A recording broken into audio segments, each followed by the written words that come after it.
자, 이번에 볼 곳은 이제 근강과 관련된 그 한국사 통론하고 시민한국사 부분을 한번 발췌독을 해보겠습니다. 자, 한국사 통론 이제 몇 페이지 보시냐면 81페이지 보세요. 자, 여기 보면 이제 낙동강 하류 지역에서 번안 12국이 있어서 진앙의 지배를 받지 않고 독립된 정치 세력이 이뤘으니 이것이 바로 가야제국이다. 자, 이 소국들은 연맹강국을 이루고 있었는데 처음에는 김해 지역의 구야국이 중심이었으나 이것이 뒤에 수를 이제 수주한 본가로 발전했다. 구야국은 이제 근간가야라고 보시면 돼요. 자, 본가야는 김해 조개 무디에 발굴해서 나타났듯이 우수한 철기 문화와 벼농사 위에서 근데 이 벼농사라는 말은 틀렸어요. 이건요. 예. 그 당시 김해 평화가 존재하지 않기 때문에 철기가 발달됐다 이렇게 보시면 돼요. 그래서 이제 주위의 소국보다 발달된 사회를 이룩하고 있었으므로 가야연맹의 맹주가 될 수 있었던 것이다. 그래서 이걸 보통 이제 정기가야연맹이라고 하죠. 자, 근데 이제 4세기 말부터 5세기 초에 거쳐 가야연맹 내부의 세력 관계 변동이 일어나는데, 자, 그것이 강개토대왕의 고구려군이 남부지방을 이제 천 내려오면서 백제 가야 지방에 커다란 타격을 입혔고, 또 신라가 납동강 동부 지역의 가야 속을 뭐냐면 병합했기 때문이다. 가야는 지금까지 육가야 연맹으로 알려져 있지만 근래에 의하면 초기에 12개의 소국이었지만 그 가운데 나타난 동백 가야 소국이 멸망한 방면에 후기에 납동강 열세국이 나타났다. 그 맹주도 본가야의 고용지의 대가야다. 그러니까 12개에서 뭐 13개니까 25개 이렇게 이제 되어 있지만 실제 이제 최근에 이제 발굴에 의하면 50개국으로 더 늘어나요. 그러니까 계속 발굴이 되고 있기 때문에 이거는 이제 계속 진행형이고요. 자, 가영의 일찍부터 납동강 하류의 비옥한 평야에서 일찍부터 그러니까 가영의 납동강 하류의 비옥한 평야에서 일찍부터 벼농사를 짓고 자, 이 벼농사라는 말은 이제 여기는 얘기한 것 같은데 앞에 말은 좀그 당시엔 김해평화가 존재하지 않았기 때문에 좀 성립되지 않는 말이고요. 이거는 좀 예전의 견해를 반영한 것 같고 북쪽의 한군영과 남쪽의 외민, 이웃의 한사회. 한이라는 것은 여기, 만하고 진안, 여기 이제 얘기를 하는 것 같아요. 자, 그 교육할 수 있는 유리한 경제적 조건을 로 급속한 사회 발전을 이룩, 이루었, 사회 발전을 이루었으나, 자, 반면에 이웃 세력의 압력으로 정치적 불안에 처하지 않을 수 없었다. 즉, 가야에는 일찍부터 백제와 외의 세력이 압박을 가했고, 특히 400년에 고구려군이 신라를 침입하여 왜군을 추격하면서 가야까지 침범한 일이 있었던 것이다. 자, 이러한 정치적 불안이 가야국은 중앙 집권적 통일 국가를 이루지 못하고 연맹 형태를 머물게 한 요인이 되어 가야 연맹이 새로이 비약한 신라에 의해서 멸망될 수밖에 없었다. 그래서 가야가 연맹 왕국에서 중앙 집권화 될 수 없었던 이유를 설명하고 있죠. 예. 그래서 이제 첫 번째 이유는 백제와 이제 외세의 압박을 그 잠깐만요. 가야는 이제 일찍 백제와 외의 세력이 압박을 가했고 특히 고구려군이 신라 침입하여 왜군을 추격하면서 가야까지 침범했다 이렇게 있는데 요거는 좀 맥락이 안 맞는 것 같아. 왜냐하면 요 시기 자체가 제 생각에는 가야가 이제 4세기 이제에서 5세기까지 이제 얘기를 하는 것 같은데 여기 때는 백제와 외하고 이제 대립 관계는 아니었고 6세기 들어가서 백제와 대립 관계였거든요. 그래서 오히려 그 당시에는 백제 외 가야가 서로 연맹 관계였어요. 그래서 이제 요 내용은 좀 약간 안 맞는 것 같다. 이렇게 보시면 돼요. 자, 이러한 정치 불안이 이제 가야금 중앙 집권적 통일 국가를 이룩하지 못하였고 연맹 형태를 머무는 한 요인이 되어 가야 연맹은 결국 새로운 비약한 신라에 의해서 멸망될 수밖에 없었다. 즉 본가야가 신라 버프왕 침략을 받아서 멸망했고요. 대가야가 마치 신라 진흥에 정복되면서 가야명이 신라에 병합되었다. 이렇게 보시면 돼요. 그래서 버프왕 때 이제 뭐냐면 금강가야, 대가야가 이제 진흥왕 때 이렇게 이제 했다. 그 6세기 내용은 이제 적어놨다. 이렇게 보시면 될 것 같고요. 자, 그 다음에 이제 넘어가서 희미나국사 부분도 좀 볼게요. 희미나국사는 78페이지에 있는 내용들이 이제 있는데 앞부분 건너뛰고요. 여기 뭐 수왕 신화가 있죠. 예. 여기 삼국유사에 실려있는 가락국기 관련된 내용인데 삼국유사에 있는 가락국기 내용은 약간 이 근간가야 중심의 이제 설화예요. 그래서 근간가야를 중심에 육가야가 형성됐다는 건데 요건 후대 만들어진 인식이었다고 보시면 돼요. 이 육가야설은. 그래서 이제 금강가야 중심으로 이제 서술돼 있다 이렇게 보시면 되고요. 자, 요거는 각자 보시고 요 두 번째 단락부터 이제 볼게요. 아, 세 번째 단락부터 볼게요. 세 번째 여기 세 번째 무덤 양식에 볼 중요한 거 있지 않고 세 번째부터 볼게요.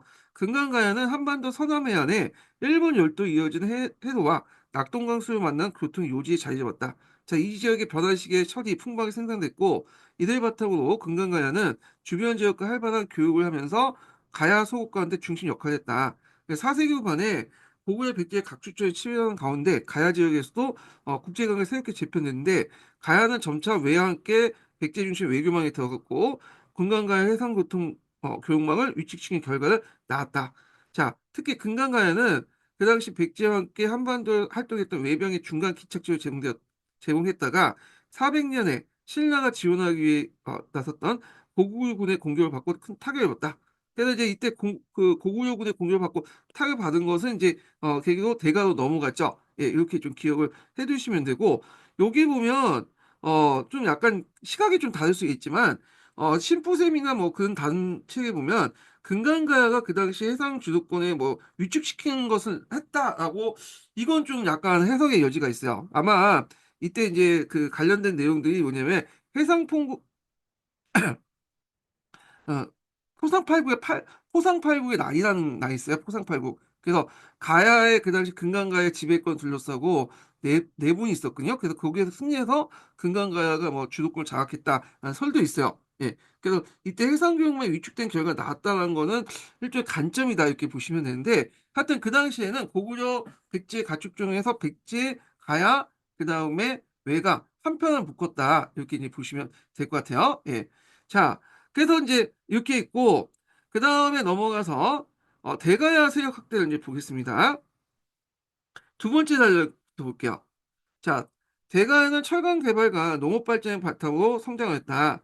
그래서 특히 따비나 호미, 낫 등 철제 농기구를 이용해서 밭농사를 크게 이제 발전시켰고 경제적 성장을 기반 삼아서 475년 백제가 고구려에게 한성을 함락당했던 당하고 약화된 상황에서 소백산맥을 넘어서 앞에서 얘기한 것처럼 선진강 진출을 하게 되죠. 그래서 이때부터는 중국과의 교류를 하게 되는데 그래서 이제 대가야는 479년에 남중국의 제 사신을 보내서 그 당시 보국 장군 복광이라는 책봉을 받았고요. 482년에 백제와 함께 신라를 지원해 고구려 군대를 물리치기도 했다. 그래서 이제 대가의 대표적인 이제 고분군이 지상동 고분군이 있어요. 이 교과서에도 이제 사진 같은 것들 나오죠. 거기에 보면 숭장한 무덤이 있어요. 네, 무덤도 있고 그 다음에 이제 보면 그 한두대도의 일종이었던 용봉문 대도도 있었어요. 예. 그래서 이제 이런 것들은 이제 뭐냐면 그 위세품을 또 주기도 하거든요. 용과 봉이 섞여 있는 이제 대두라고 이제 보시면 될 것 같아요. 그래서 대가야왕의 위상이 크게 높아졌을 뿐만 아니라 초기 중심국이었던 금강가야부터 더 강력하게 가야 여러 나라의 정치적 관계망을 형성하고 주도력을 이제 발휘하게 되는데 이런 것들이 이제 통해서 이제 앞에서 얘기한 보통 이제 김수령에 관련된 삼국사의 가락국기에 수왕 관련된 내용이 있잖아요. 여기는 금강가야 중심의 어떤 그 신화인데 여기에 나와 있는 이제 또 하나의 이제 대가야 관련된 신화에 보면 여기 보면 대가야는 천신과 지신이 그 시주가 탄생됐고 이때 건국설화에서 대가야 중심의 건국설화를 또 새로 만든 거 있거든요. 예. 자, 뭐 이런 게 또 있다 이렇게 보시면 될 것 같고요. 근데 이제 6세기 이후에 백제가 이제 뭐냐면 시민이 이제 다시 번성하면서 호남 동부 지역과 섬진강 하류 지대를 뺏기게 돼요. 거기에다가 신라의 이제 압박까지 받게 되죠. 그래서 이게 예전에 시험문이 나왔는데 그 당시 대가야는 위기를 타게 오자 신라 522년에 견훤동맹을 맺었거든요. 예. 그래서 그 당시에 이제 신라하고 견훤동맹을 맺고 어디를 이제 좀 이용하려고 하냐면 낙동강 지역을 이제 이용하려고 했어. 왜냐 섬진강 루트가 백제한테 막혔기 때문에 낙동강 루트를 통해서 중국과 교류를 했는데 그게 뜻대로 안 됐죠. 예. 그게 이제 왜 뜻대로 안 됐냐면 이 당시 이제 병복 사건이 일어났어요. 그 예전에 한번 기출문제 나왔던 거죠. 그래서 이 병복 사건이 뭐냐면 그 당시 이제 대가에 왔던 그 신라 공주가 있을 거 아니야.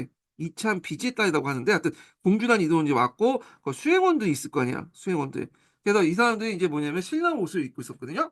근데 이제 그 당시 대가에는 그 신라의 이제 그 사신들을 각 그 가야 연맹 형제국들이 파견을 해서 근데 이 사람들이 형제국을 갔는데 어 그 당시 이제 그 알라가야인가 하여튼 거기에서 딱 보니까 가야 옷을 입지 않고 신라 옷을 입고 있단 말이에요. 그래서 그 알라가야 왕이 화가 나 가지고 이 옷을 다시 인제 뭐냐면 가야 옷으로 밖에 바꿔 입어라 해서 이제 명령을 내렸는데 이걸 번복 사건이라고 해요.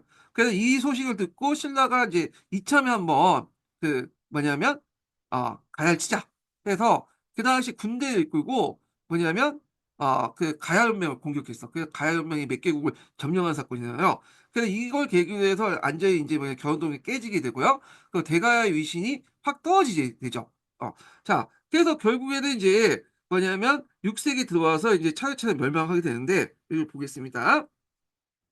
자, 이에 따라 이제 가야 소국의 대가에 불만을 품으면서 대가에 갔던 주도적 위상도 서서히 무너졌다. 형제국을 지키지 않고 뭐냐면 이게 신라와 손을 잡고 또 신라가 번복 사건을 계기로 해가지고 가야의 일부 지역을 장악한 사건이 나니까 이때 이제 대가가 이제 위신이 확 떨어지게 된 거죠. 자, 그래서 그러던 중 532년 금강가야가 신라에 항복했고 가야 남부 지역의 연원나가 하반이 아라가야.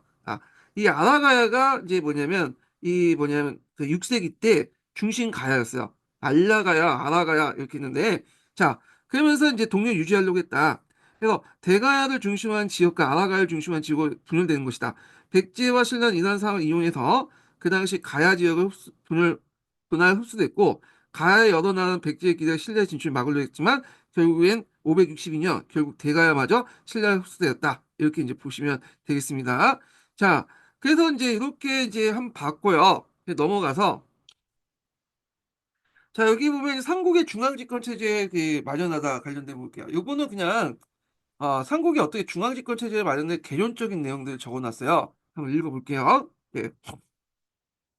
자, 초기의 삼국은 영린치를 형성한 여러 부가 국가 운영을 주도했다. 요건 이제 부채제도론과 관련된 거예요. 예, 부채제도론.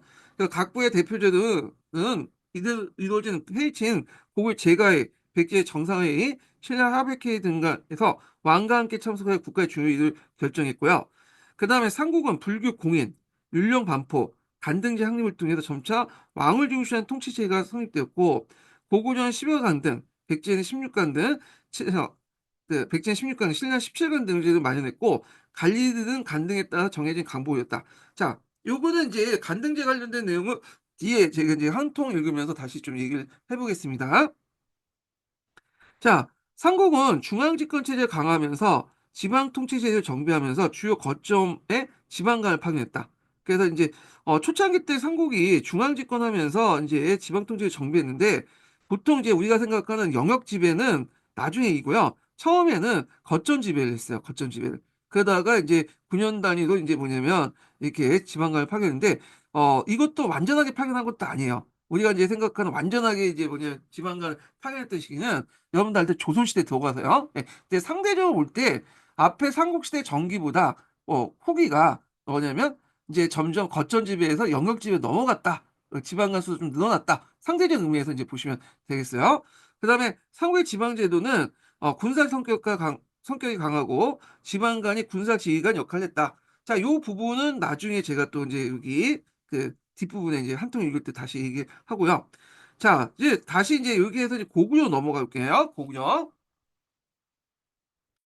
자, 고구려는 중국과 우호적인 관계를 맺은 후 남쪽을 지출하고자 했고, 그러나 백제 군초공항이 평안성 공격 고구려의 전사들은 큰 타격을 입었고요. 소수유왕 때 불교를 공인하고 율령을 반포했고, 내문왕 때 김씨의 왕의 세습을 독점하고 왕의 칭을 마이까지 고쳤다. 뭐 요 내용 있죠? 예. 그래서 이 앞에 읽었던 내용들이고요.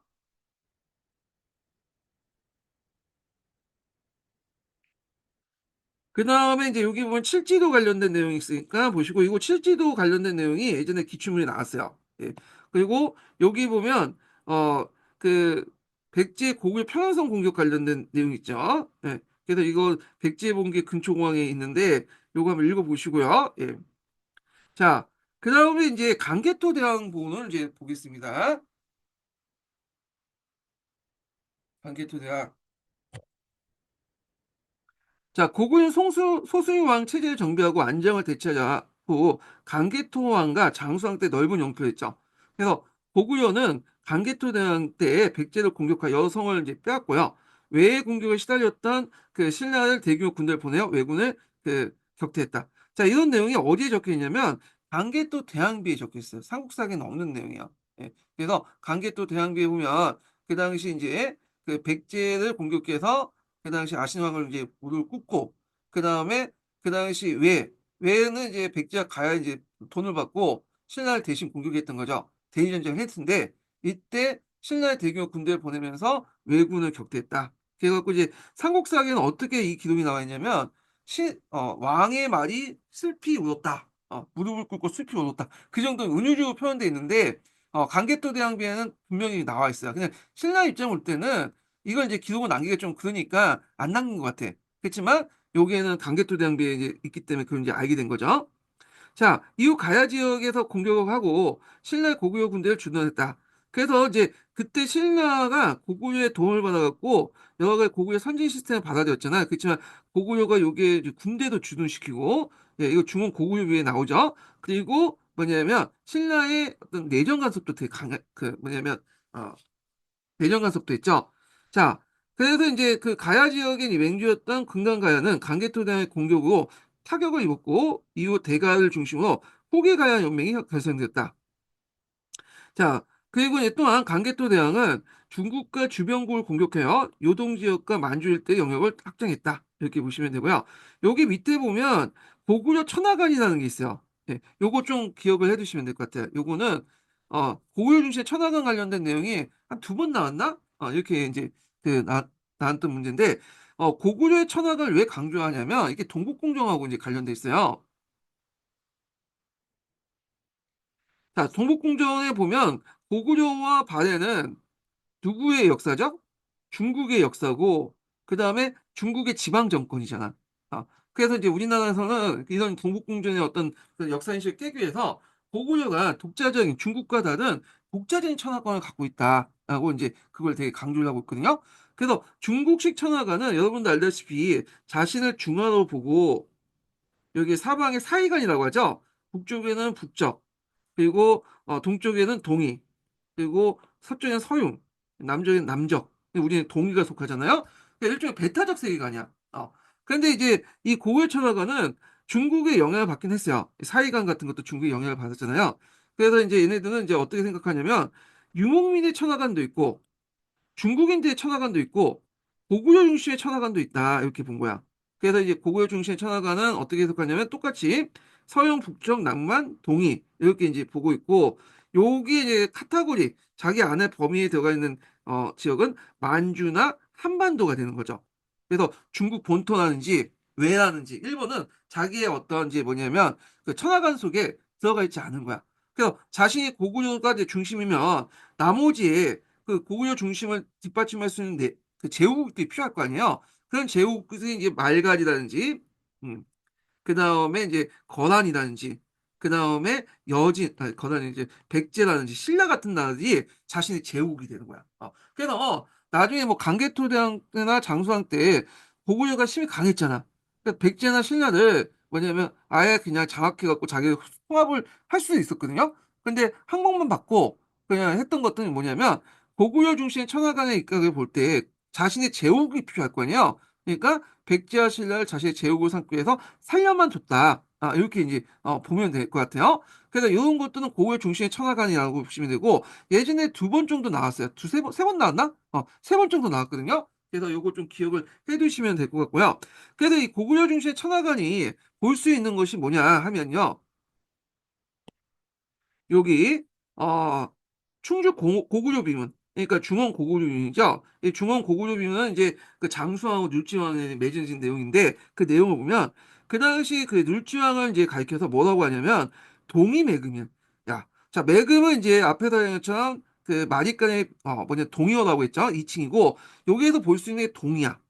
자, 사이간에 입각하면 동쪽에 오랑캐라는 거죠. 예, 그러니까 자신은 중하고 동쪽에 오랑캐인 신라다. 그래서 의복을 하사했다 했는데 보통 고대 시대 때 보통 이제 삼국과 하국의 관계에서 볼 때 삼국이 하국에게 의복이나 이제 뭐냐면 칼을 하사해요. 그래서 우리가 칠지도를 이제 일본한테 하사한 것처럼 마찬가지로 이제 뭐냐면 그 당시 장수왕이 의복우에 하사했다. 이렇게 이제 보시면 돼요. 자, 그래서 이런 것들은 상하관계에 입각한 것들이고 이건 고구려 천하관이 반영됐다. 이렇게 이제 보시면 되는데 자, 강개토대왕과 장수를 거치면서 만주 한반도 중부에 이런 대제국을 건설하고 고구려는 신을 동인하고 지칭할 만큼 스스로 중하라는 천하의 중심이라 여겼다. 이렇게 보시면 돼요. 요게 예전에 시험 문제 나왔고요.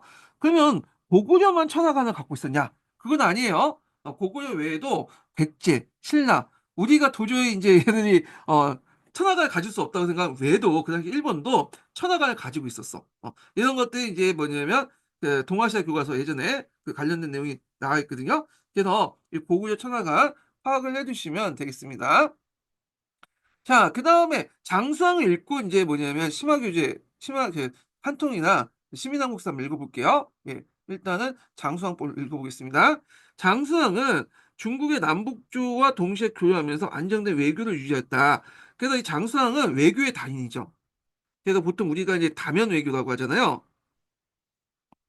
그래서 남조와 북조, 예, 여기 북이가 있었죠. 여기는 송제 양진에서 송이 있었고, 그 다음에 그 북쪽에 유연이 있죠. 자, 얘네들을 뭐냐면 한쪽과 친하지 않고 적당히 구으면서 이렇게 견제하면서 외교를 했고, 그리고 이제 어디를 치냐? 요즘 북방 안정시킨 다음에 신라와 백제를 쳤죠. 예, 남하 정책을 추진했잖아요. 그래서 그 당시에 장수왕 때는 강개토 대왕과 다른 국제 정세를 가지고 있었어요. 강개토 대왕 같은 경우에는 56국 시대였죠. 그러다 보니 혼란기였죠. 그러니까 고구려가 이제 그 중국이 분열을 틈타서 북쪽으로 팽창한 방면에 여기 보면 다 북쪽으로 이렇게 팽창된 지역이잖아요. 자, 근데 장수왕 때 같은 경우에는 북이라는 강력한 국가가 이제 등장하다 보니까 북이하고 맞짱을 들 수는 없어요. 그러다 보니까 북이하고 적당하게 유지하면서 힘을 어디로 이제 집중했냐면 요 남쪽에 집중했죠. 그러다 보니까 이제 남하 정책을 추진했다. 그래서 이제 이것이 이제 그 고구려 중원 고구려비론, 그러니까 충주 고구려비론이 요 당시 백제와 신라 고구려의 국경선을 이제 이렇게 그 나타나는 그 중요한 지표가 되죠. 이게 충주까지 내려갔다고 보시면 돼요.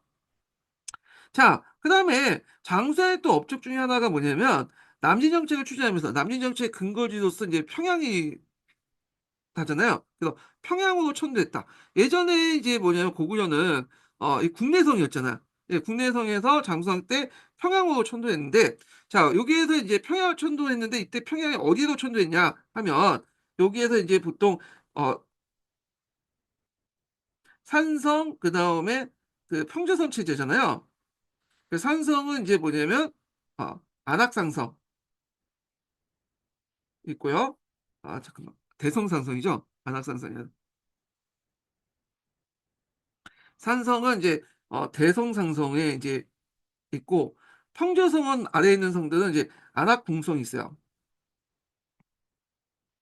예. 그래서 이제 여기도 이제 해가지고 했고 나중에 평화왕 때 이제 남쪽에 좀 약간 남쪽 지역에 장항성을 만들었죠. 장항성. 그래서 이거는 나성 체제예요. 그래서 그 당시 이제 강나라뿐만 아니라 시내 전반을 이제 뭐냐면 보호할 수 있는 나성 체제를 만드는데 자 요게 이제 오늘날 평양성이죠. 평양성. 그래서 요게 이제 대성사성 안악궁성은 이제 정기평양성, 여기 후기평양성 이렇게 이제 불려지게 돼요. 네. 자, 이후에 백제에서 또 한성을 이제 함락하여 한강 이남 충주도 지역을 이제 장악했다. 개도왕 국서를 이제 보고 빡친 이제 장수왕이 공격했죠. 그 관련된 내용이 예전에 기출문에 나왔던 거고요. 자, 그리고 이제 백제는 웅진호 천도했으나 불완전한 이제 정치상을 계속 일어났고 왕도 이제 암살당하고 그래요. 그리고 신라와 동맹을 맺었고 중국과 교류가 활발했다. 뭐 활발히 교류했다. 뭐 그런 내용인데 자, 여기에서 이제 먼저 살펴볼 것이 이제 강개토 대왕 관련된 내용을 이제 보고 장수왕을 보겠습니다. 먼저 한통 관련된 내용을 읽어볼게요. 자, 83페이지 보자.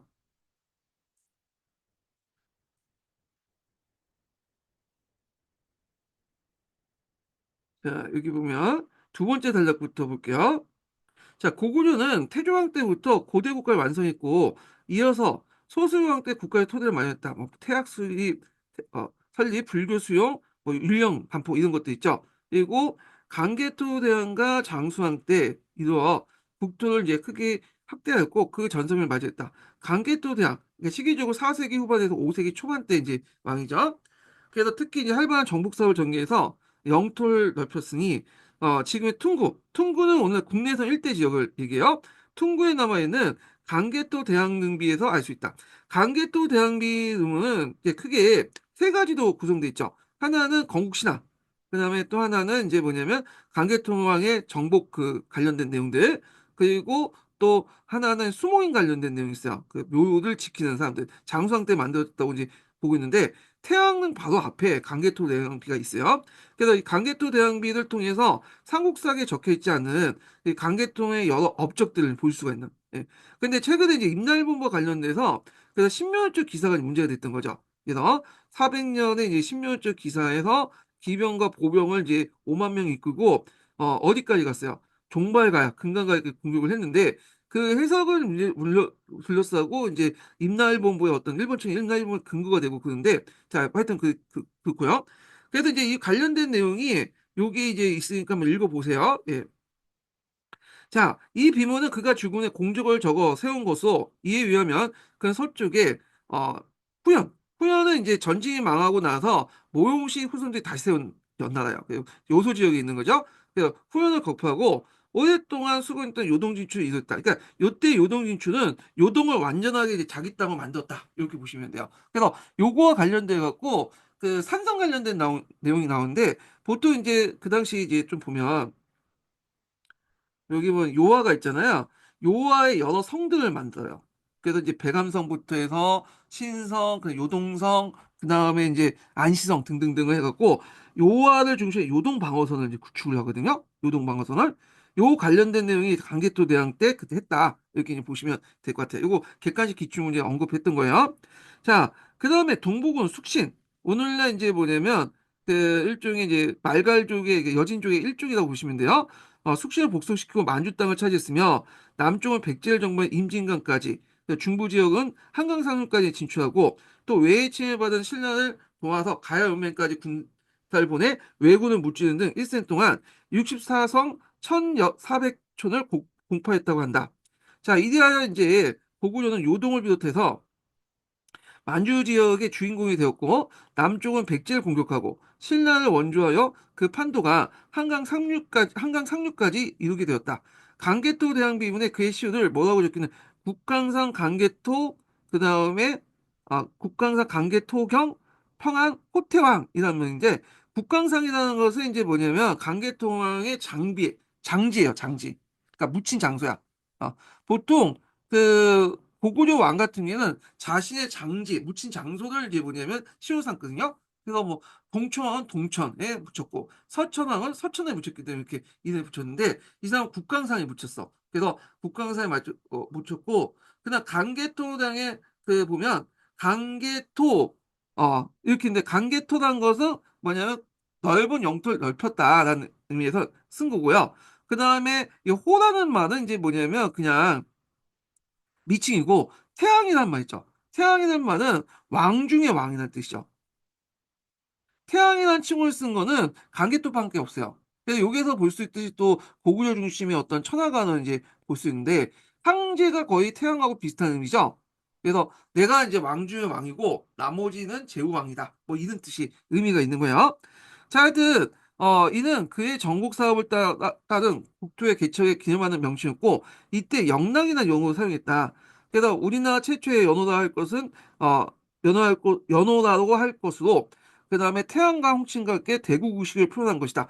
자, 영락이라는 걸 쓴 것은 이제 뭐냐면 어떤 의미가 있을까요? 이거는 우리도 독자적인 어떤 천학을 갖고 있다. 천하를 가지고 있다는 거죠. 그래서 이런 대왕이라든지 영락이라는 연상했던 걸 보고 알 수 있는 것도 중국의 지방 정권이 아니라 고구려가 나름대로 독자적인 국가다. 이렇게 이제 보시면 되겠습니다.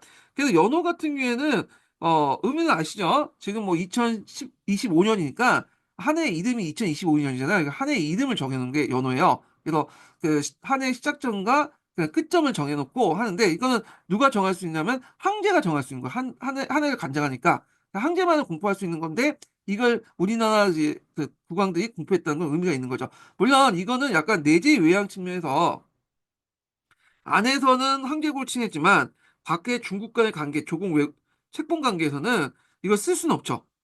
안에서만 쓰는 내부용이다 이렇게 보시면 돼요. 대부분은. 자, 그래서 이제 있고 강개토당의 위협을 이제 계승하여 고구려하여금 전성기를 맞이하게 된 이는 장수왕이다. 그래서 장수왕은 그 시와 같이 98세까지 장수를 했어요. 진짜 오래 살았어요. 예. 그래서 그의 아들이었던 얘가 조다죠, 조다. 조다가 죽죠, 일찍. 그래서 이제 쪼다 같은 놈이 이제 욕이 된 것 같은데, 자, 하여튼 그래갖고 이제 그 있고 그동안 내에도 국력이 크게 신장했다. 그는 수도를 통구의 국내성에서 대동강의 평양성으로 이제 옮겼죠. 예.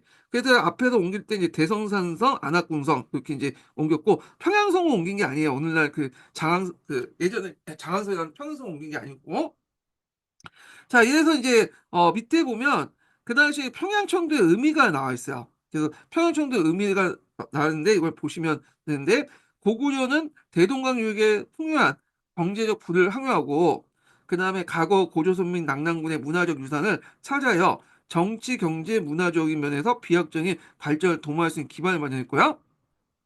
대외적으로는 서해를 통해서 중국의 남북 양조와 교통하는 한편 남쪽은 백제 신라 방면을 진출하는데 남하 정책에 유리한 조건을 갖추게 되었다. 이렇게 이제 보시면 되겠습니다. 근데 여기에다 이제 더 한 가지 추가하자면 여기 있죠. 그 당시 이제 구귀족 세력들의 약화. 국내성 같은 경우는 예전에 귀족 세력들이 드글드글 했죠. 그러니까 왕권을 강화시키려면 귀족 세력들부터 쳐내기 필요가 있어. 그래서 이런 측면에서 왕권 강화 측면에서 나타났고 당연히 구 귀족 세력들, 그러니까 국내성에 있는 귀족 세력들은 당연히 반발하죠. 그때 이제 대규모 수청을 벌이게 돼요. 자, 이런 것들이 이제 어디에 나와 있냐면 계도한 국서에 나와 있어요. 계도한 국서. 그래서 계도한 국서 때 거기 하면 그 당시 이제 평을 청도하는 과정에서 대규모 이제 수청 관련된 것을 암시하는 내용이 있거든요. 예. 자, 하여튼 평양천도의 이제 고구려는 중국의 남북조와 두루 교통하여 그의 압력을 배제하면서 남하 정책을 감행하여 백제와 신라를 압박했다. 그래서 장수왕의 백제와 신라의 동맹 관계에 맺은 것은 이런 고구려의 남하 정책의 반작용이었다. 자, 내문왕 때부터 고구려 군사력 도움을 받은 신라는 점차 고구려에서부터 이탈하기 시작했고요. 그래서 율주왕 때부터 이탈했죠. 자, 그래서 백제의 공동관계가 필요했지만 정작 고구려의 어떤 침략 위험에 직접적으로 받은 건 백제였다. 백제는 472년 계동왕 국서를 보내죠. 그래서 중국의 북이 황제하고 북이한테 이제 편지를 보내서 우리가 손을 잡고 곡을 같이 치자. 근데 이 북이 황제가 국서 내용을 누구한테 줬죠? 어, 그 당시 이제 고구려한테 알려준 거야. 그래서 고구려의 장수에 빡치게 된 거죠. 거기 보면 고구려 왕 장수왕을 막 뭐 욕하는 내용도 있거든요. 자, 오히려 이것 때문에 이제 고구려 공격을 받게 됐다. 그래서 개로한 국서 관련된 내용은 예전에 기초에 2번 나왔어요. 그래서 제가 이제 그 강의 시간 때 상당히 이제 많이 강조됐고 기본 강의 교재나 아니면 그 저기 서브노트 강의 시간 때 많이 얘기했고요. 그리고 기출문제 분석에도 자세히 적어놨거든요. 그래서 자세히 알고 싶은 분은 그걸 이제 보시면 될 것 같고요.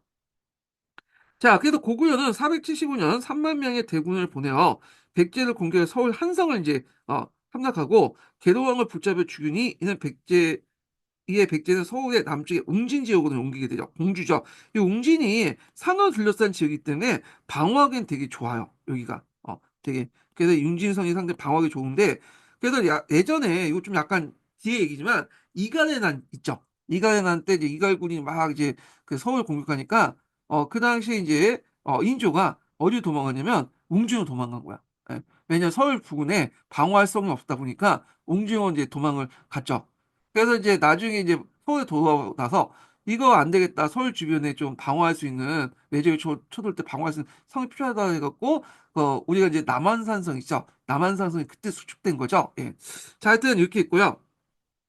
그래서 이제 그 이게 고구려 영토는 남으로 더 확대되어 그 중령이나 조령 일대까지 남양만에서 연결하는 선까지 뻗치게 됐다. 요거 좀 기억을 해두세요. 이거 예전에 한번 기출문이 나왔어요. 예. 그래서 중원 고구려 비문에 적혀 있죠. 객관식 기출문에 나왔던 건데 중원 고구려 비문에 그 중원 고구려 비문을 통해서 고구려의 남하선을 이제 볼 수가 있죠. 예. 자, 그 다음에 이제 다음 문자왕. 문자왕은 문자왕 명왕이라고 또 하죠.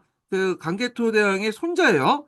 이 사람은 494년에 북쪽의 부여까지 정복하면서 앞에서 얘기한 처럼 부여, 예, 북부여죠. 북부여는 이제 본국이죠. 정복하면서 5세기 말에는 고구려가 한반도 대부분과 요동지방이 만주까지 차지하게 되었다. 그래서 문자명왕은 좀 잘 알려지는 않은 왕이지만 요때 우리가 이제 고구려의 최대 영토를 만들었다. 이렇게 이제 보시면 돼요. 요 영토를. 자, 그래서 이제 이렇게 이제 보시면 되고 이 중원 고구려 빔은 요거 되게 중요하죠. 제가 그 기본 강의 시간 때 설명해 놓으니까 이걸 참조를 해 주시고요.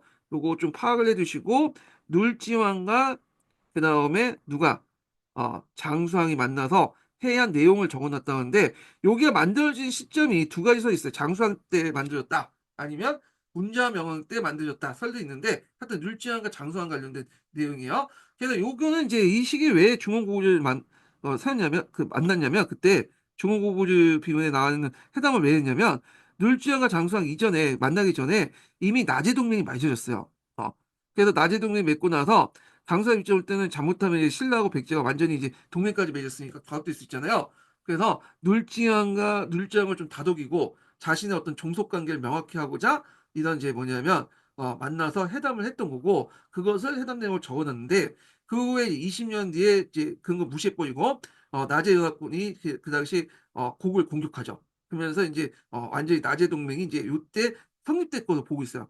그 전에 이제 성립되긴 했지만 실제 성립은 요때 보고 있는데 자 하여튼 이런 식의 이제 내용도 있다. 네, 중원 고글비문은 관련된 내용은 기출문에 많이 나오니까 파악을 많이 해두시면 좋을 것 같다. 이렇게 하시고 공부를 해두시면 될 것 같고요. 자 그러면 어, 그 시민한국사 관련된 내용 한번 보겠습니다. 시민한국사는 좀 약간 자세히 돼 있어요. 85페이지 펴보세요. 85페이지. 자 강개토대왕의 정복활동 관련된 내용이 있어요. 자, 4세기 말부터 고구려는 적극적으로 그 대외정벌을 나서 남쪽은 백제, 북서쪽은 선비족 모용부의 후용과 경쟁하면서 영토를 넓혔다. 자, 고구려는 강개토 대왕이 즉위하면서 백제에 대한 줄곧 군사적 우위를 지켰다. 그래서 이제 백제 관련된 공격 기사가 나오는데 396년에 백제 58개 섬 700개 총을 공격하여 백제의 수도 한 섬을 포위하고 아시랑이 항복을 받았어요. 그때 아시랑이 나와서 우리들 이제 뭐냐면 당신의 노객이 되겠다.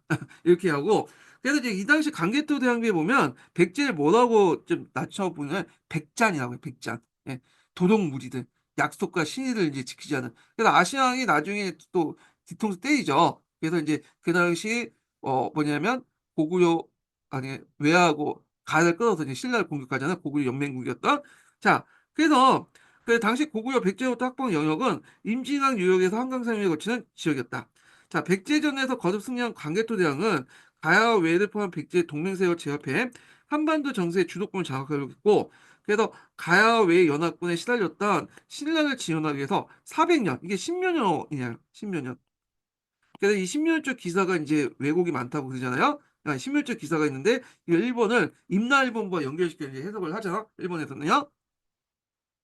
자, 하여튼 보병과 기병을 합쳐서 5만 명에 이르는 대군을 한반도에 출정시켰다. 자, 이 전쟁 후 가야 서국을 이끌었던 금강가야가 이제 타격을 입었다는 거죠. 자, 이윤희의 고구려는 신라에 더 정치적 영향력을 행사하게 됐다. 자, 고구려는 한반도 남부에 관심이 기울었던 시기에 서북 쪽의 후연과 본격적으로 대결하기 시작했다. 그래서 강개토 대왕은 395년에 패전을 정복했다. 이렇게 했는데 패전이라는 말이 이제 여기 나왔죠. 그래서 이제 여기 거란이라고 추정하고 있어요. 거란. 어.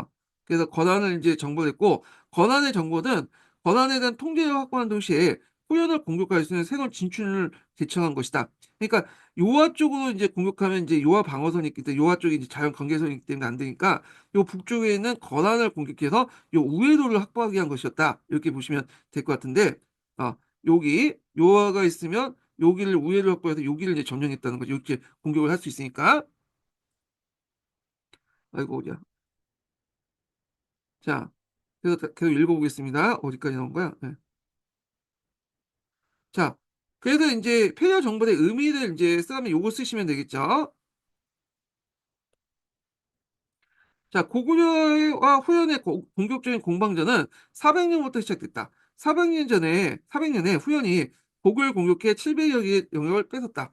자, 강교태도령은 곡바돌이 반경에 나서 402년에 라오용과 요하를 건너서 요수의 숙군성을 이제 함락했으며 404년에는 그 당시 요소를 공격했다. 후연도 반격을 시도했지만 고구려의 요동의 주요 거점을 대부분 저지한 상황에서 성과가 없었고요. 그래서 이때부터 이제 요동을 완전하게 이제 뭐냐면 그 고구려 장악했다 보고 있어요. 요동 지역을, 여기 지역을. 그래서 요동 지역에 여기 여러 성들을 만들 때도 만든 것이 고구려 강개토 대왕 때다라고 예전에 기출에 문제 나왔거든요. 물론 기록에 따르면 다른 관점에 보면 후연이 예전에 만들었던 성들을 그냥 정비했다라는 설도 있어요. 예. 근데 제가 기출 중심으로 이제 얘기를 한 거고.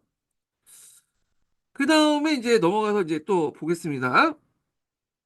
자, 근데 407년에 후현에서 풍반이라는 사람이 쿠데타를 일으켰어요. 그래서 모용실을 이제 쫓아내고, 그리고 고구려 지배층의 한가인 고운이 뭐냐 직에 부견을 세웠다는 거예요. 자, 이 부견이라는 나라는 요소 지역에 세워진 나라예요. 요소 지역에. 근데 예전에 이제 그런 전현이라든지 후현에 비해서 그게 힘이 강하지 못했어.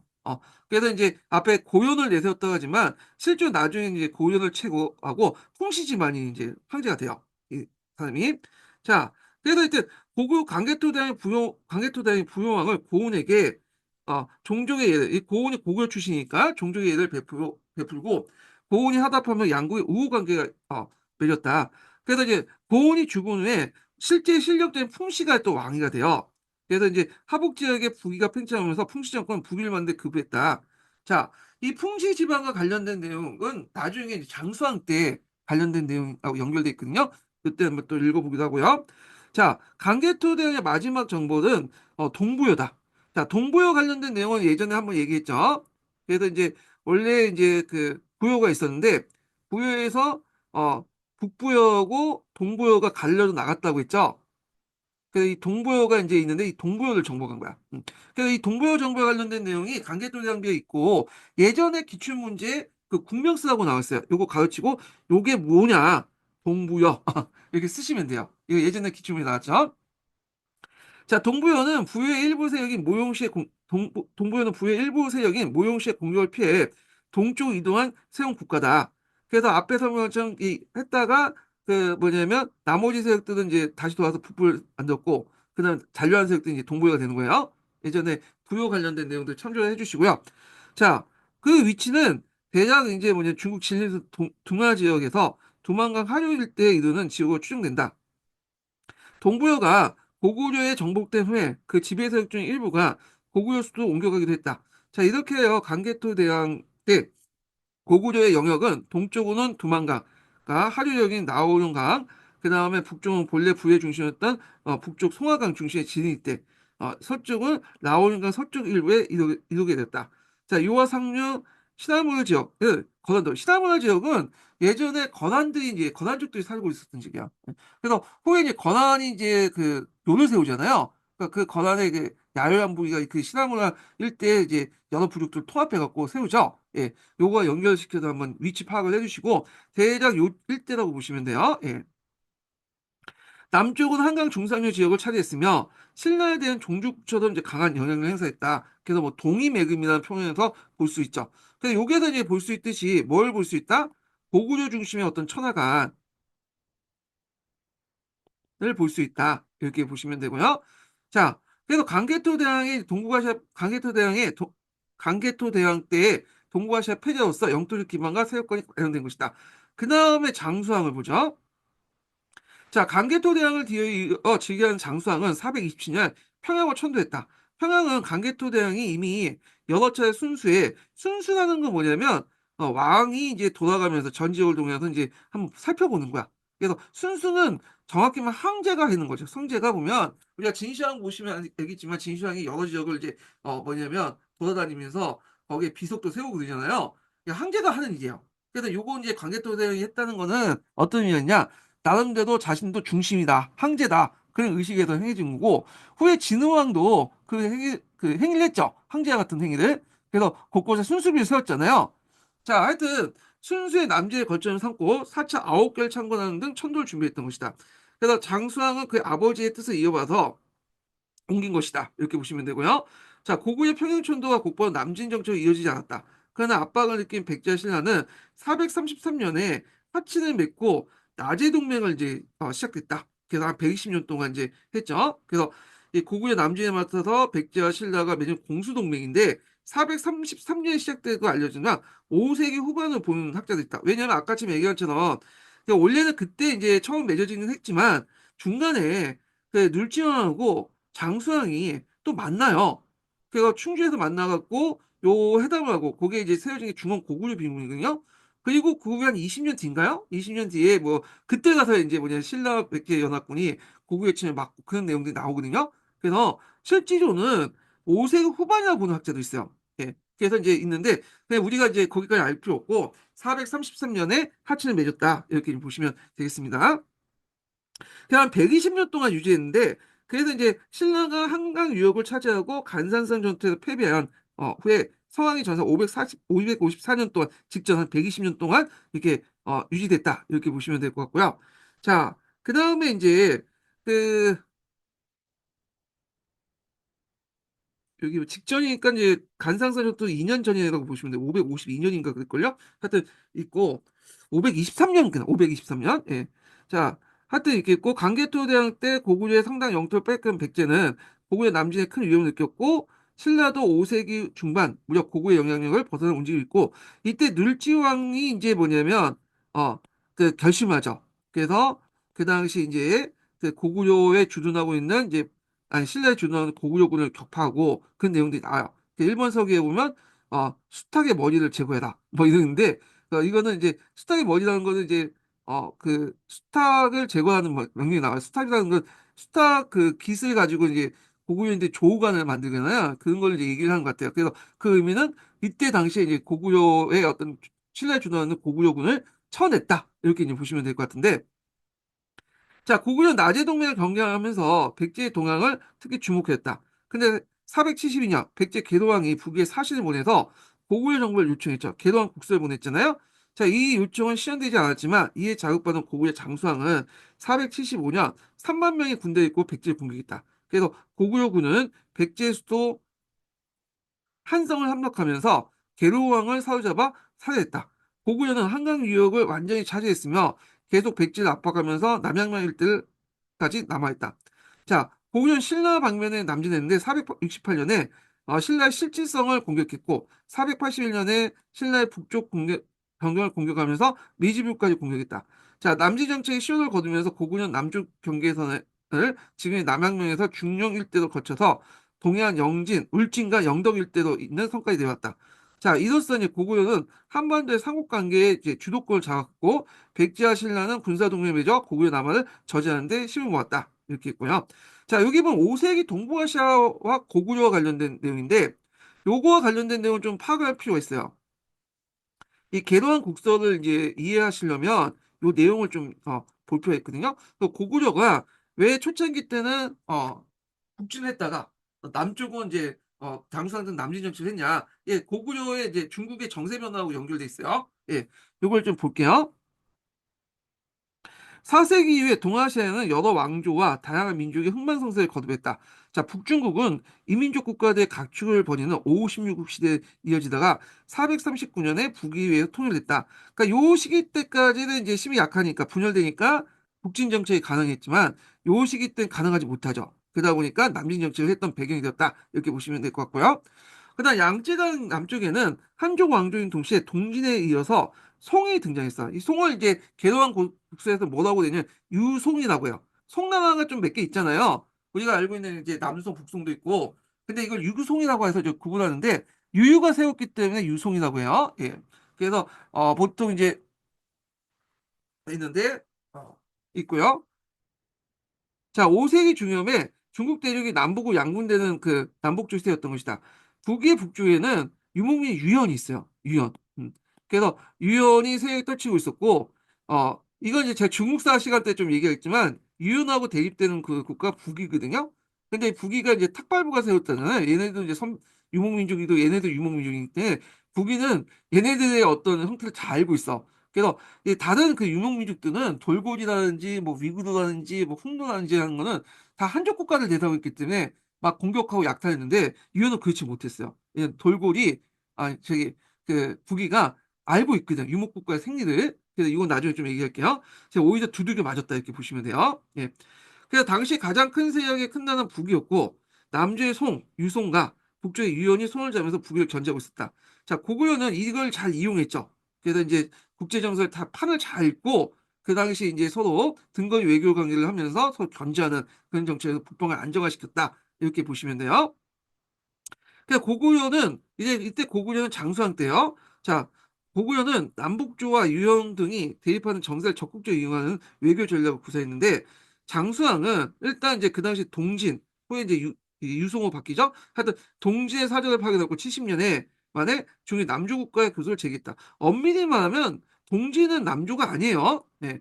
우리가 이제 중국사 카타고리에서부터 송제 양징이 남조죠. 하여튼 남쪽 국가 강남 왕국하고 이제 교섭을 했고 이후 이제 송나가 등장하죠. 그래서 송가도 우호적인 관계를 유지했는데 이는 뭐 때문이냐면 북이와 백제를 견제하기 위해서인 거다. 이렇게 보시면 돼요.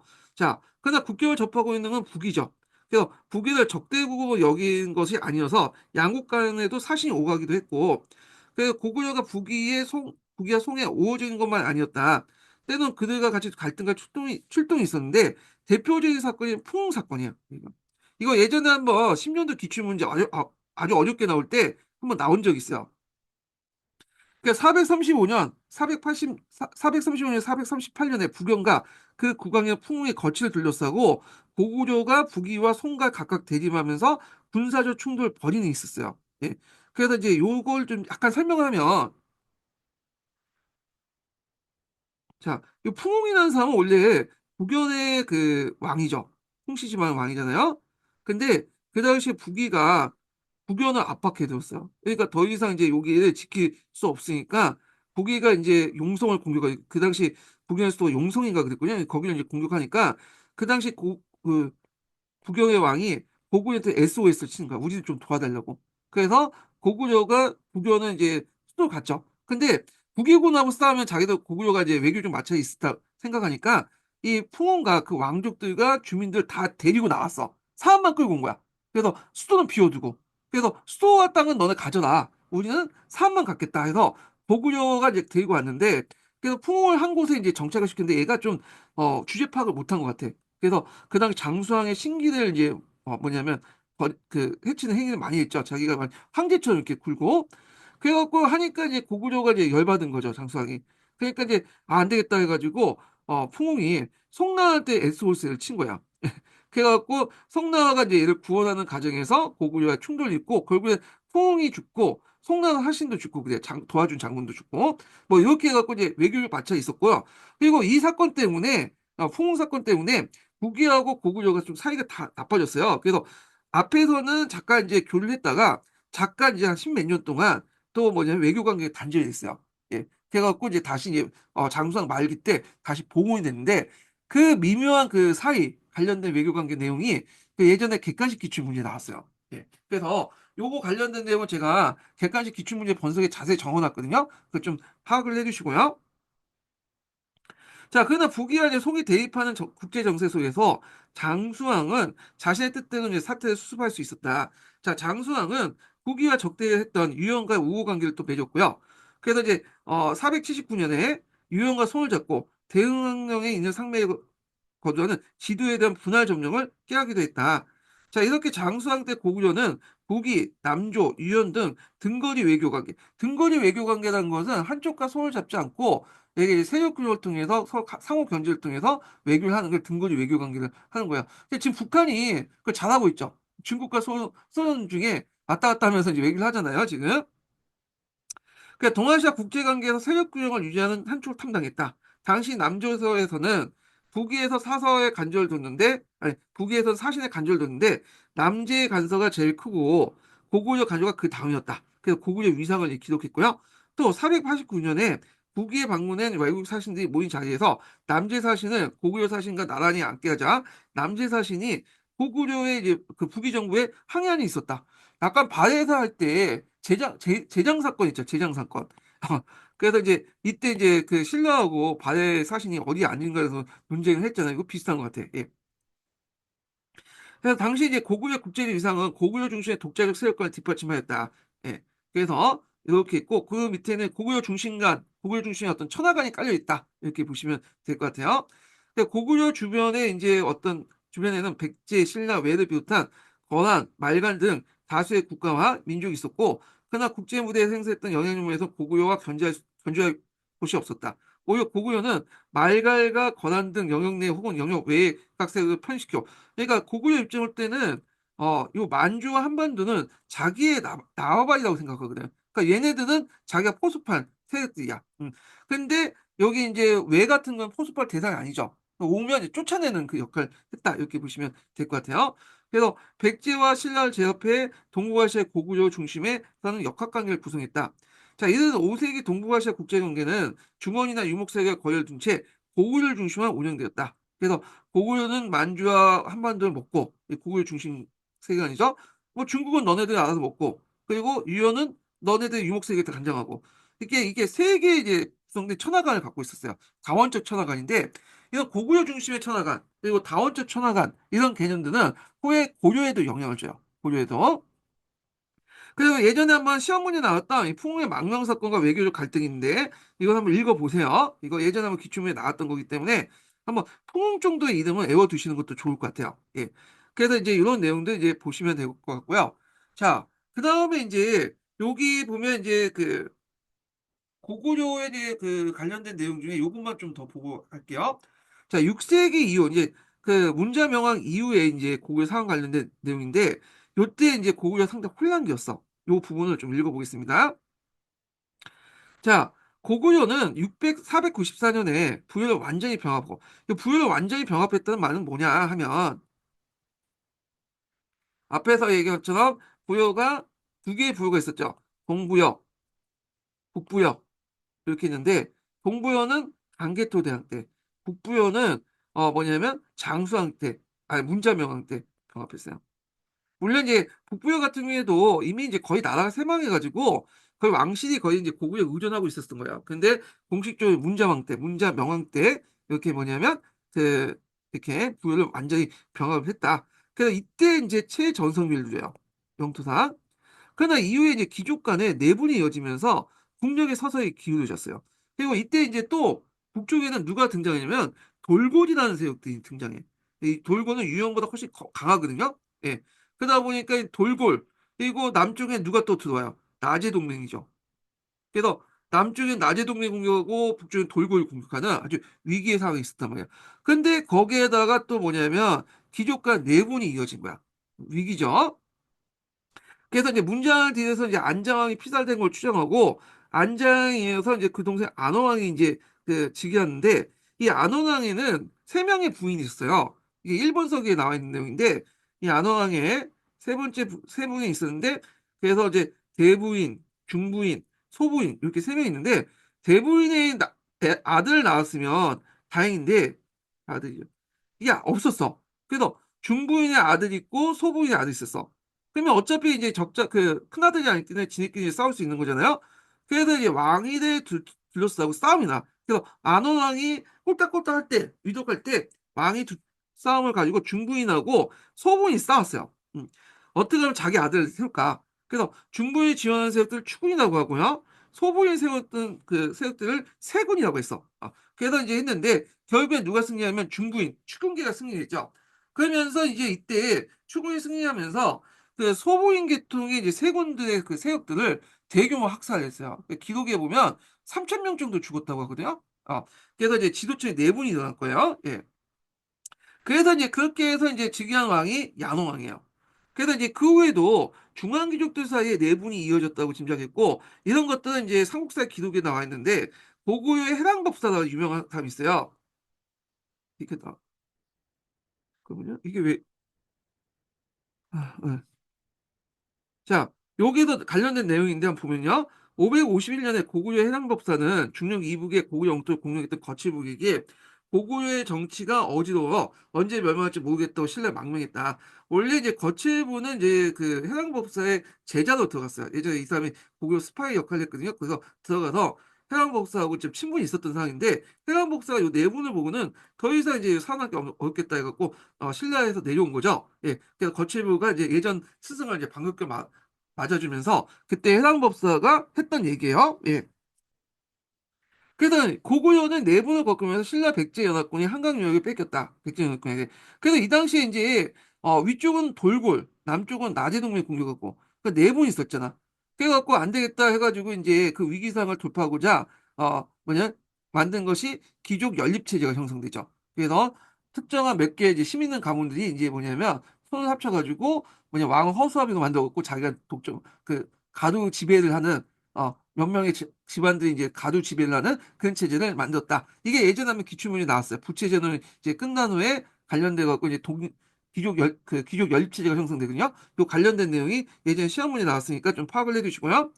자, 한편 이 무렵에 몽골 공연은 돌고지 흥행했다. 돌고는 유연을 멸망시킨 후 건한 등 유목민족의 지배권을 들려서 고구려 갈등했을 뿐만 아니라 군사적 위험을 가했다. 대외적 위기에 직면한 고구려는 귀족끼리 이렇게 이제 서로 힘을 걸어 대대도를 이제 선출하는 방식을 지향하고 대대로 교대도 연임하는 방식으로 내부 갈등을 수습했다. 자, 이것은 이제 뭐냐면 귀족 연립체제 형성이라고 보시면 돼요.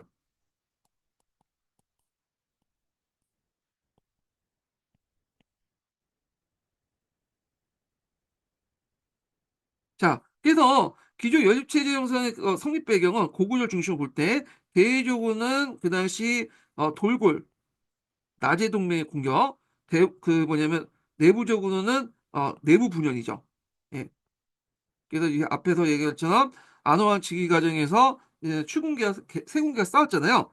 요거 해가지고 이제 했다 이렇게 보시면 되고요.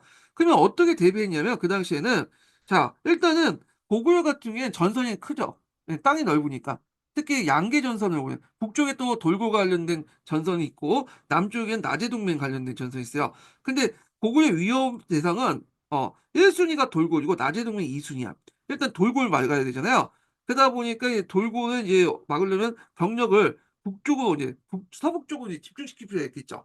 그래서 그때 나제 동맹이 이제 깨진 모양이에요. 그래서 신라하고 백제가 이제 이 한강 유역을 점령하면서 다툼이 있었는데 고구려는 누굴 지원해 줬냐면 신라를 적극적으로 지원해 줬어. 왜냐하면 백제보다 신라가 좀 만만하거든. 그 예전에 또 종속국이었잖아요. 그래서 이제 밀약을 맺죠. 밀약을. 미장을 맺고 그 당시 이제 여기 함경북도까지 이렇게 떼어줄 테니까 더 이상 우리를 공격하지 마라. 그래서 알았다 하면서 미장을 맺고 그래서 신라를 이제 자기 편을 만든 다음에 그 병력을 위에 서북 쪽으로 집중시켜서 돌고를 막는 데 성공하죠. 그래서 그 미장 내용이 적혀 있는 게 항촌영비나 마오영비에 거기 적혀 있어요. 나중에 좀 얘기하고요. 자, 그래서 이제 이걸 통해서 극복했다. 물론 이제 미약을 맺고 나서 이제 돌고를 이제 격파하고 나서 후에 이제 뭐냐면 그 함경북도 그 땅들은 다시 뺏어오죠. 예. 자, 뭐 이렇게 있다. 이렇게 보시면 될 것 같아요. 자, 그리고 이제 추군과 세군의 싸움. 요거 1번 서기에 있는 내용이거든요. 앞에도 얘기했지만 1번 서기가 왜곡이 많아요. 그렇지만 고구려라든지 백제라든지 신라 같은 게 삼국사 기록이 너무 미약하기 때문에 1번 서기에 있는 내용을 볼 수밖에 없어요. 예. 그래서 그 당시 1번 서기에 있는 내용이 이제 왜 이게 적혀 있냐면 백제가 그 당시 고구려 대립하고 있었잖아요. 그러니까 백제가 이제 고구려의 첩자를 많이 파견했거든요. 고구려의 정치 정세를 알려고. 그래서 그걸 이제 많이 적어놨어. 근데 그 기록이 이제 뭐냐면 나중에 백제가 말명하고 일본의 이제 백제 유민을 통해 일본의 일본서기에 반영이 된 거야. 그래서 이제 요 내용도 이제 있는데 자 하여튼 요게 이제 예전에 한국사 능력 기출문제에 한번 나왔어요. 요게요. 그래서 이제 파악을 해두시면 되겠습니다. 자 다시 넘어가서 이제 어 그 백제도 넘어가죠. 백제도. 자 백제가 이제 앞에서만 쫓겨났잖아요. 그래서 수도를 옹주로 옮겼죠. 공주 방면으로. 그래서 이제 이때 이제 부흥의 왕은 무료왕이 등장. 무료왕. 이 무료왕과 이제 성왕 요 내용은 무료왕 성왕은 시험 문제 예전에 두세 번 나왔던 사람이에요. 그래서 지방에 22개 담론을 설치하고 왕족을 파견해서 지방 통일을 강화했다. 그래서 담론하는 것은 예전에 그 삼한 지역에 구읍이라고 있었죠. 그 각각의 소국의 중심지가 구읍이었는데 그 구읍에 설치했던 곳이에요. 그래서 무릉왕 이전에도 한성백제 때부터 설치됐던 곳이에요. 근데 이걸 이제 무릉왕 때 정리를 했어. 그리고 요 22개도 정리를 했고 왕족을 파견했는데 이때 왕족의 명칭은 뭐뭐 왕이라고 해서 자기 제후왕을 파견했다고 보시면 돼요. 자, 이게 이제 양직공도에 나와요. 양직공도 내용에. 그래서 중흥의 왕이다. 무령왕은 이렇게 보시면 되고 예전에 또 무령왕과 관련된 내용이 무령왕릉 관련된 내용이 나왔죠. 요건 나중에 좀 살펴보기도 하고요. 자, 이후에 이제 성왕 때인데, 성왕 때도 시험 문제 나왔죠. 두세 번 나갔어, 이 사람도. 그러니까 성왕은 수도를 사비로 옮겼어요. 사비. 오늘 부여죠. 그래서 옹진 같은 경우에는 이게 이제 방어하기는 좋은데 밖으로 이제 뭐냐면 나가기 어려운 그 국면인데 백제 같은 경우에 성왕 때 그 한강 유역을 장악하기 위해서는 좀 안에 특정 개방적인 공간이 필요했거든요. 밖으로 나갈 수 있는 그 사비로 천도했는데 요 사비는 원래 있었던 도시가 아니에요. 이거는요. 요거는 그 뭐냐면 계획 도시예요. 계획 도시고 그다음에 그 당시 그 사시 있죠. 사시의 도움을 받았어. 사택시 있죠. 사택시. 우리 예전에 한번 시험 문제 나왔다. 그래서 사택시 가문의 도움을 받아갖고 사비를 이제 계획 도시로 만든 거야. 그리고 사비의 특징이 뭐냐면 보통 이제 그 고구려 백제나 되게 그 성 구조가 산성 있고 평저성 이런 이원적인 구조인데 여기는 중국식 나성 체제예요. 그래서 고대 시대 때 이 나성이 두 가지밖에 없는데 평양성이라든지 뭐 사비성 정도밖에 없는데 이 사비를 이렇게 이제 나성 정도를 만들었고요. 자, 국호를 남부여로 밝혔어요. 남부여. 그래서 그 당시 이제 백제가 고구려가 대립하고 있었잖아요. 체제 경쟁을 하고 있었는데 고구려와의 체제 경쟁에서 내가 이제 부의 적통이다 이런 걸 강조해서 남부여 바뀌었다. 그래서 그 당시에는 고대 시대 때는 그 당공 계승 의식이 없었다고 했죠. 그래서 부요 계승 의식이 강했잖아요. 그러다 보니까 이런 것들은 역사 의식을 통해서 남들 정통성을 확보하려고 했다 이렇게 보시면 될 것 같고요. 물론 이제 이런 국고 변화는 실제 좋은 뭐냐면 나중에 그 바뀌죠. 위너할 때 다시 이제 뭐냐면 뭘로 바꾸냐면 백제로 바뀌어요. 네. 자, 근데 이 상황은 아쉽게도 이제 간상성을 공격하다가 예, 원래는 이제 낮의 영맥을 형성해서 그 공격했는데 신라가 이제 한강 북쪽을 먹고 상류를 먹고 얘가 한강 그 하류를 먹고 했는데 신라가 이제 한강 상류 한강 유역을 점령하고 나서 배신을 때이죠. 공격해서 한강 유역을 다 점령을 해버리잖아요. 예. 그래서 그게 열받은 이제 성왕이 공격을 하죠, 간산성을. 그래서 그때 간산성을 이제 공격했는데 자기 아들 이제 위덕왕, 창왕이라고 하죠. 창왕을 파견해서 이제 공격을 했는데, 자, 위덕왕이 이제 공격한 걸 이제 좀 유도하고자, 그 당시 이제 뭐냐면 자기가 일부 병력을 가지고 갔어. 그래서 이제 그걸 지켜갔던 이제 그 소문을 들었던 이제 신라군이 공격 급속해갖고 그 당시 이제 잡혀갖고 성왕이 죽게 되죠. 예. 요 부분이 예전에 한번 기출문이 나왔어요. 요게. 자, 그래서 이제 요 백제 중흥 관련된 내용이 있고요. 그래서 요거 관련돼서 한번 한통이라든지 여기에서 한번 찾아보겠습니다. 예.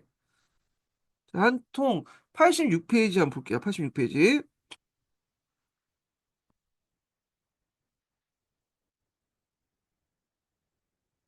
자, 백제 중흥을 볼게요. 중흥이라는 말은 여러분 알다시피 망했던 왕조가 다시 부흥하다라는 의미예요. 예. 요건 이제 백제만 사용했던 문제 그 용어는 아니고 예전부터 그냥 전반적으로 사용했던 이제 보통 명사예요. 예. 자, 그래서 이제 내용을 보면요. 3세기 중엽에 고대 국가를 성립시키고 일찍이 금초공왕의 전성기를 맞이했던 백제는 5세기에 들어와서 이웃 국가 고구려가 강성해짐에 따라서 상대적 쇠락의 길을 걷게 되었다. 우선 고구려 장수왕의 공격에 의해 한성 함락과 옹진의 남천에 백제는 큰 시련을 안겨준 것으로 무엇보다 한강 유역의 상실은 백제의 큰 타격을 아닐 수 없다.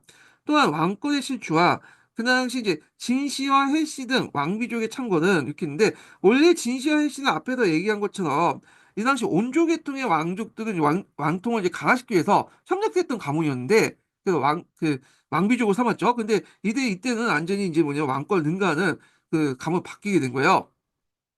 그래서 이들에 의해서 이제 많은 왕들이 또 암살당하고 그래요. 하여튼 그래서 왕비족의 창건은 백제의 내부적인 정치를 불안정하게 만들어 이때부터 백제는 단란한 시기를 이제 걷게 되었다. 그래서 그 앞에 있는 왕들 있죠. 뭐 상근왕이 이런 사람들은 자 진시의 시대에 의해서 암살당하고 그래요. 자, 그래서 이때 백제 중흥을 깨는 왕이 뭐냐면 동송왕이죠. 동송왕. 자, 이 동송왕 때부터 이제 중국 시호를 사용했어요. 시호를. 그래서 있는데 예전에는 이제 시호를 사용하지 않고 이름 플러스 왕의 형태로 있죠. 개왕을 제하고는. 예. 자, 하여튼 동송왕은 신라의 왕족인 이벌찬 비지들 이제 뭐냐면 땅을 딸로 왕비를 받아들이고 자, 이거는 결혼 동맹이라고 하는데 결혼 동맹하고 그 나제 동맹은 다른 거예요. 예. 나제 동맹은 이제 그 전에 맺은 거고 나제 동맹을 이제 강화시키기 위해서 이별찬 비지의 땅을 받아들인 거야. 또 안후는 진시와 해시세력 왕비족을 견제하기 위한 거죠. 예. 자, 그 의미가 이제 여기 있는데, 이것은 고구려의 침략에 대해 백제 신라의 동맹과 굳건히 했고, 두 번째 의미는 뭐냐면 종래의 외척 세력을 배제하여 진실의 시대를 배제하고 왕권을 강화할 도모를 하는 의도였다. 그가 새로 이제 이때 이제 그 연시, 백시, 사시 같은 웅진 지역의 이제 도착 세력들 등용한 것도 이는 신흥세력에 기반한 왕권을 회복한 였다. 그래도 이제 특히 백가 같은 사람들 중용했다고 하죠. 예. 그래서 근데 이 백가가 나중에 이제 그 자천시키니까 열받아가지고 백가의 난을 일으켜가지고 동성이 죽잖아요. 예. 자, 이때 이제 백제의 국력이 내에도 크게 신장되고 있음은 문영왕이 중국 남주의 양에서 이제 사실을 보낸 국군을 강하고 양호부터 영동 대장군이라는 그 뭐냐 간jak을 받은 것에서 알 수 있다. 요거 예전에 시험문이 나왔죠.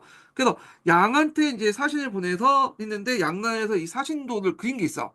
그래서 양나라에 온 이제 조공 사줬다는 그림을 그렸는데 거기에 보면 이제 외도 나오고 백제도 나오거든요. 그 백제를 그리는 사신도가 있어요. 그래서 요 백제 사신도에 관련돼서 양직공도라고 하는데 그 백제 사신도에 그 당시 그 내용이 나와요. 뭐 22담로 설치 내용도 있고. 예.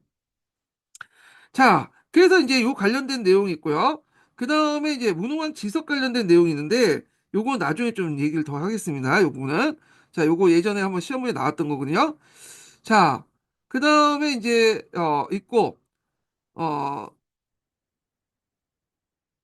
뒤에 그러나 백제가 이제 본격적인 중국의 기반을 마련된 건 성왕 때의 일이다.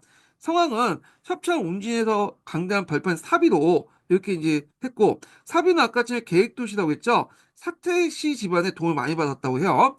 국쿨 남부로 고쳤으며 남부를 이제 뭐냐면 했던 것이 정통성 확보 이런 것들 이제 부여 역사 계승 의식 이렇게 보시면 되고 그렇지만 A사를 짓고 나서 위동왕 때 다시 백제로 돌아갔다 이렇게 보시면 돼요. 자, 이것은 백제는 안으로 경제적 발전 도망하고 밖으로 해외 여러 나라와 교통하는 등 유리한 조건을 갖추게 되었다. 과연 서양이 사업을 익히고 불교를 진흥시키고 한편 그 당시 이제 불교 진흥 관련된 성황 때 불교 진흥 관련된 내용이 있는데 성황은 전륜성황 의식이 되게 강했어요. 그래서 이제 전륜성황 의식을 통해서 이제 뭔가 국가를 통합을 하려고 했는데 성황하고 그 당시 있었던 사람이 진흥왕이죠. 진흥왕 때도 예, 전륜성황 의식도 강했죠. 진흥왕도. 예. 자, 이건 나중에 좀 얘기하고요. 한편 중국의 남조와 교통하여 그 문물을 수입하였으며 나아가서 외화도 도토리하고 불교 등 여러 문물 전하였다. 이렇게 했는데 외화의 관계가 이제 근초왕부터 이제 관계를 맺었잖아요. 근데 외가 그 당시 또 필요했던 게 뭐냐면 한강 유역을 점령하는데 일본의 도움이 필요했던 거야. 일본의 어떤 그 군사적 원조 이런 것도 있기 때문에 외의 선진 문물을 전파시켜주고 대신에 외로부터 야마토 정권이죠. 부터 군사적 원조를 받았다. 이렇게 보시면 되겠습니다. 자, 이때 백제는 20 이후에 중앙간섭 학대 정배여 수도 오부, 지방 오방제를 갖추어서 그 당시 이제 국가체를 천명했다. 그래서 한강 유역, 그러니까 22 담로 체제를 9년제로 전비했다. 중국식 9년제로 전비했다. 이렇게 보시면 될 것 같아요. 자, 요거 하기 전에 이제 다음 넘어가기 전에 두 번째 인증번호 알려드릴게요. 두 번째 인증번호는 80번입니다. 예, 두 번째 인증번호 80번이에요. 자, 또한 성왕은 이렇게 신장된 국력을 바탕으로 대의적인 중흥을 깨하여 고구려에게 뺏겼던 한강 하류의 육군을 신라 합동작전을 통해 탈환했다. 이게 551년이죠. 그러니까 이제야 백제는 오랫동안 수군을 달성할 수 있었으나 국부와 동맹국이 신라에 배신을 해갖고 한강 유역의 땅을 다시 상실하는 비운이 오게 된 이게 553년이에요. 그래서 이걸 계기로 해서 나제 동맹이 뭐냐면 깨지게 되죠. 자, 그래서 이때 이제 간산성을 이제 공격했죠. 이걸 이제 다시 배신해 본 상황은 이듬해 554년에 군사 입고 신라를 쳐요. 근데 이 중간에 또 뭐냐면 신라하고 백제가 결혼을 했다는 내용이 있거든요. 요 해석을 들렸다고 여러 가지 의견이 있는데 그냥 넘어갈게요. 예. 자, 그래서 이제 간산성을 이제 치다가 간산성에서 전사했고, 그때 이제 간산성 전투를 이끌었던 사람이 누구냐면, 김유신의 그 할아버지는 김무적이죠. 그리고 거기에 공격했던 사람이 창왕이고, 그러니까 위덕왕이라고 하죠. 이거 여창이라고 해갖고 창왕이 나는데, 그래서 창왕을 이제 뭐냐면 좀 격려차 갔다가, 김무적이 그걸 이제 알고, 사전의 정보를 알고, 뭐냐면, 도중에 딱 기다렸다가 공격하죠. 그때 병력만 가지고 있었기 때문에 대적을 못했어요. 그래서 이제 잡혀갖고 했는데 그때 노예 도도에 의해서 목이 갈려져 나갔죠. 예. 그래서 그 목은 그 뭐냐면 신라에 보내줘서 거기 그 신라 궁궐 그 계단 밑에 묵게 하고 몸만 돌려줬다고요. 좀 약간 그죠. 그냥 다 돌려줬으면 괜찮았을 텐데. 그래서 이때부터 이제 완전히 백제하고 신라 간에 원수지간이 돼버린 거야. 그래서 후에 이제 백제가 모든 국력을 동원해서 신라를 계속 공격했던 이유가 요때 간산선 전때 에서 그 당시 이제 그 뭐냐면 성왕이 죽었기 때문에 그런 거죠. 예. 자, 그래서 이제 이렇게 해서 백제의 중흥은 큰 타격을 입게 되었다. 이때 이제부터 이제 삼국의 관계는 반전했고 백제는 이제 고구려 연결하여 언제 동맹국이 어떤 신라를 적으로 삼아 치열한 이제 싸움을 계속했다. 이걸 여제동맹이라는데 여제동맹이 맺어진 것은 약간 학계에서도 여러 위견이 있어요. 예. 자, 뭐 이렇게 있고 자, 그 다음에 이제 시민한국사 관련된 내용에서 이제 백제 관련된 내용을 이제 보겠습니다. 자, 여기 보면 이제 백제 초기에 관련된 내용들이 있는데요. 여기 이제 그 앞에서 이제 고구려사와 관련돼 갖고 한번 읽어볼게요. 자, 여기 보면 침략은 금방 죽고, 그 다음에 진상이 되고, 그 다음에 간미성인이 함락되면서 이제 고구려 압박이 본격화되는 간미성은 아마 이제 그 강화도에 있을 거라고 보고 있는데, 연천이나 아마 고구려를 공격할 때 전진기지 역할을 했는 것 같아요. 그리고 나서 침략의 아들이었던 아시왕이 또 이제 즉위하죠. 요 과정이 있고, 요 아시왕부터 이제 볼게요. 자, 백제는 여러 번 감민성을 탈환하고 시도했으나 실패했다. 395년에 장수를 보내서 고을 공격했으나 패배했고, 아신왕이 직접 군사를 이끌고 출전했지만 역시 성과를 거두지 못했다. 자, 고구려와의 공방전을 벌이는 중 396년에 강개토대왕이 직접 이끈 대군이 수도 한성을 포위했고요. 그 앞에 얘기한 거 연결시켜서 보시면 돼요. 그래서 강개토 대왕 비문에는 아시왕이 강개토 대왕이 항복하면서 영원한 노객이 되었다. 노객이라는 건 말차가 영원한 노예가 되겠다는데 이걸 직역하면 안 되고 그러니까 너에게 불종하겠다. 그런 의미로 해석하시면 돼요. 그래서 이제 포 천만과 세포로 천피를 바쳤다는 기록되어 있다. 세포의 의미는 그 밑에 있으니까 읽어보시고요. 노객은 예속된 천민, 스스로 낮춘 표현이다. 이렇게 보시면 되고 자, 강개토 등은 아시왕의 동생과 신하 10명을 골목에 대고 철수했다. 그래서 이때 백제는 58세 성 700개촌을 고구려 뺏기는 큰 타격을 입었다. 그러면 왜 강개토 대왕이 아시왕을 살려줬을까요? 그 이유는 앞에서 말한 것처럼 고구려 중심의 천하관 유지력에선 제후국이 필요한 거지. 예, 그래서 살려는 줬던 거야. 살려는. 예. 자, 그래서 이제 이렇게 있고요. 그 다음에 이제 비유왕 때 들어와서 이제 뭐 이렇게 나제 동맹을 맺었고 이렇게 있고 자, 그 다음에 이제 궤도왕 관련된 내용 볼게요. 이 궤도왕. 요 부분은 상당히 중요해. 앞에 궤도왕 국서와 연결돼서 이거는 이제 앞에서 고구려 입장에서 본 거고 요거 백제 입장에서 이제 보는 건데 볼게요. 자, 요건 좀 쉬었다가 진행할까요? 예, 좀 쉬었다가 진행하겠습니다.